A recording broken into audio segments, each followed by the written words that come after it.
नमस्कार। मैं गजेंद्र कुमार महावर, सहायक आचार्य भौतिक शास्त्र, राजकीय महाविद्यालय राजगढ़। आज हम पढ़ेंगे पृथ्वी पर ऊर्ध्वाधर नीचे की ओर गिर रहे पिंड पर कॉर्डियस बल का प्रभाव। इस प्रभाव का मान ज्ञात करने के लिए माना m द्रव्यमान का कोई कण लैम्ब्डा अक्षांश पर गुरुत्वाकर्षण बल के अंतर्गत स्वतंत्रतापूर्वक h ऊंचाई से ऊर्ध्वाधर नीचे की ओर गिर रहा है, जिसका प्रारंभिक वेग u इक्वल टू 0 है, यानी प्रारंभ में उसका वेग 0 है। तो किसी समय t पर पिंड का वेग v डैश ऋणात्मक z अक्ष यानी माइनस k कैप डैश की ओर होगा, क्योंकि वर्टिकली डाउनवर्ड गिर रहा है। वर्टिकली जो डायरेक्शन है वो z डैश है, तो उसकी विपरीत जो डायरेक्शन होगी वो होगी ऋणात्मक z अक्ष यानी माइनस k कैप डैश। तो इसका मान ज्ञात करने के लिए हम न्यूटन की गति का प्रथम समीकरण काम में लेते हैं। v equal to u plus g t, प्रारंभिक वेग कितना है 0। तो v को हमने रिप्रेजेंट किया है क्योंकि एस डैश से रिप्रेजेंट कर रहे हैं, इसको एस डैश में रिप्रेजेंट करना है तो v डैश से, और ये हो जाएगा जी टी और इसकी डायरेक्शन हो जाएगी माइनस k कैप डैश। ठीक है, तो v डैश क्या हो जाएगा minus G T k cap dash. हम जानते हैं कि लैम्ब्डा अक्षांश पर पृथ्वी के कोणीय वेग ओमेगा के जो घटक होंगे वो इस प्रकार होंगे, omega equal to omega cos lambda J cap dash plus omega sine lambda के कैप डैश। कॉर्डियस बल का मान ज्ञात करना है, तो कॉर्डियस बल के सूत्र से क्या लिख सकते हैं, F C equal to minus 2m omega cross V dash. इसमें ओमेगा और वी डैश का मान रख दीजिए, क्या आ जाएगा minus 2m omega cos lambda जे cap dash plus omega sine lambda के cap dash, cross product minus G T K cap dash. ठीक है, तो क्रॉस प्रोडक्ट करेंगे तो इसमें क्या आ जाएगा जे cap dash cross K cap dash, तो ये हो जाएगा आई कैप डैश, और ये माइनस से ये माइनस कैंसिल हो जाएगा तो आ जाएगा 2m omega G T cos lambda I cap dash, और K cap dash cross K cap dash 0। तो हमारे पास इक्वेशन बचेगा F C equal to 2m omega G T cos lambda I cap dash. अब ये जो फोर्स का जो मान है, कॉर्डियस बल का मान आया है आई कैप डैश डायरेक्शन, और आई कैप डैश डायरेक्शन जो है वो पूर्व की ओर होती है, यानी उत्तरी गोलार्ध में ऊर्ध्वाधर नीचे की ओर गिरता हुआ पिंड थोड़ा पूर्व दिशा की ओर विस्थापित होगा, यानी उस पर पूर्व दिशा की ओर बल कार्य करेगा। जैसे ये h ऊंचाई से ये पार्टिकल है जो h ऊंचाई है, अरे ये z अक्ष होगी और इसकी हाइट है h ऊंचाई से। अब ये थोड़ा इधर विस्थापित होगा पूर्व की ओर, ये होगी x डैश। ठीक है, तो ये डिस्प्लेसमेंट आ जाएगा इसमें x डैश। ठीक है,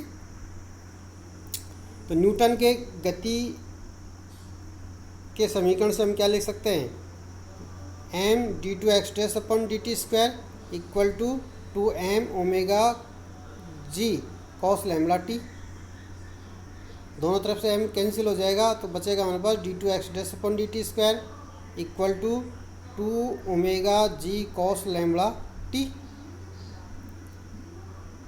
इसका टी के सापेक्ष समाकलन कर दीजिए, समाकलन करेंगे तो क्या आ जाएगा d x dash upon D t equal to 2 omega ji cos lambda तो कांस्टेंट है, टी का करेंगे तो t square by 2 plus some constant c1। ये जो समाकलन नियतांक है c1, इसका मान हम प्रारंभिक स्थिति से यानी प्रारंभिक कंडीशन से ज्ञात कर सकते हैं। तो प्रारंभ में यानी t इक्वल टू 0 पर कण का x डैश दिशा में वेग d x dash upon D t 0 है, क्योंकि x equal t equal to 0 यानी यहाँ पर बात करेंगे तो यहाँ पर इस केस में कोई विस्थापन नहीं है, क्योंकि विस्थापन t इक्वल टू 0 पर कोई नहीं है, तो वेग भी क्या होगा 0, यानी d x dash upon D t equal to 0। तो क्या हो जाएगा, इसमें मान रखेंगे यहाँ पर t इक्वल C2 0 रखेंगे तो ये पूरा पद 0 हो जाएगा, ठीक है। और यहाँ पर ये 0 हो गया, यानी C1 इक्वल टू 0 हो जाएगा। तो इस समीकरण को क्या लिख सकते हैं, dx test upon dt equal to 2 से 2 कैंसिल हो गया तो ओमेगा जी कॉस लैम्बडा टी स्क्वायर। पुनः समाकलन करने पर करेंगे तो हो जाएगा x dash G omega cos lambda T square का समाकलन है तो t³/3 plus some constant C2। इसका मान भी प्रारंभिक कंडीशन से ज्ञात करेंगे। प्रारंभिक कंडीशन है t इक्वल टू 0 पर एक्स डैश इक्वल टू 0, यानी यहाँ पर जब बात करेंगे तो यहाँ की बात कर रहे हैं t इक्वल टू 0 पर इसका विस्थापन भी कितना है, 0 है, तो एक्स डैश इक्वल टू 0। तो इससे कैलकुलेट करेंगे तो इसका मान 0 हो जाएगा, t इक्वल टू 0 करते ये 0 हो गया तो C2 इक्वल टू 0, यानी इस पद को हम किस प्रकार लिख सकते हैं, x dash equal to g omega cos lambda t³/3। यानी ये जो समीकरण है ये रिप्रेजेंट करता है कि t समय पश्चात ऊर्ध्वाधर नीचे की ओर गिरते हुए कण का पूर्व दिशा में कितना विस्थापन होगा, वो इस फार्मूले से हम कैलकुलेट कर सकते हैं। अब चूंकि कण जो है h ऊंचाई से नीचे गिर रहा है तो न्यूटन के गति के द्वितीय समीकरण का हम उपयोग करते हुए s equal to u t plus 1/2 s ऊंचाई होती है, दूरी है, तो यानी h प्रारंभिक वेग 0 है तो यानी यू टी 0 प्लस 1/2 a के स्थान पर g t²। इससे हम टाइम निकाल सकते हैं t इक्वल टू √2h/g। ये मान समीकरण में रख दीजिए तो क्या हो जाएगा, x dash equal to 1/3 g omega cos lambda और मान रख दीजिए उसका 2h/g की पावर 3/2।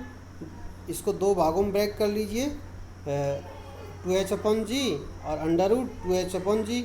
इसको सॉल्व करेंगे तो हमारे पास ये पद आ जाएगा, x dash equal to 2/3 omega h cos lambda √2h/g। यानी दक्षिणी गोलार्ध में h ऊंचाई से ऊर्ध्वाधर नीचे की ओर गिरता कण इतने ही विस्थापन से पश्चिम दिशा में विस्थापित होगा। उत्तरी गोलार्ध में पूर्व दिशा की ओर और दक्षिणी गोलार्ध में पश्चिम दिशा की ओर विस्थापन होता है।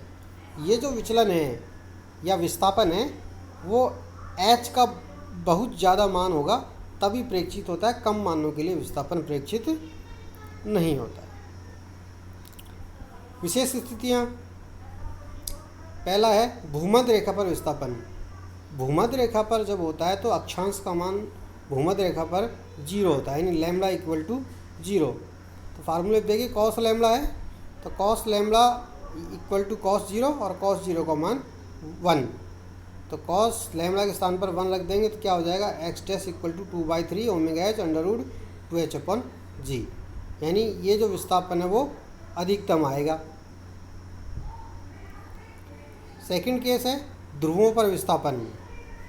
ध्रुवों पर अक्षांश का मान होता है 90 डिग्री, यानी लैम्बडा इक्वल टू 90 डिग्री और cos lambda equal to cos 90, और कॉस 90 का मान हम जानते हैं कितना होता है, 0। अतः एक्स डैश इक्वल टू क्या हो जाएगा, 0। यानी ध्रुवों पर अगर कोई पार्टिकल ऊर्ध्वाधर नीचे की ओर गिर रहा है तो उसमें कोई विस्थापन प्रेक्षित नहीं। धन्यवाद।